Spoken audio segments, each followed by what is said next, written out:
Dumela bakulu nasi. I just want to say happy birthday to Advocate Nelson Chamisa. Ando mangu ema heroes atinawo pa Zimbabwe, ndo mangu magamba atinawo vekuti it's not easy kurana an opposition in Zimbabwe kana kuramba uri opposition player uramba uri relevant. After that uramba uri mpenyu futi.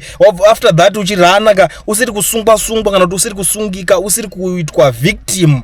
It's not easy. And ndoda ngoti happy birthday, rambai makadaru, rambai muchi inspire mazimbabweans akawanda, mukomborerwe na She Mwari vakuitire zvakanaka pazuva renyu rebirthday. Inini zvangu panapa ndiri pa Kulian TV aiwa ndiri kufara zvisingaite kuti masvitsa 47 years vanhu vakawandawo vanotsigira vanoona channel yedu panapa vari kufara zvisingaite zvekuti mufaro wacho aiwa wakapetwa kahobho.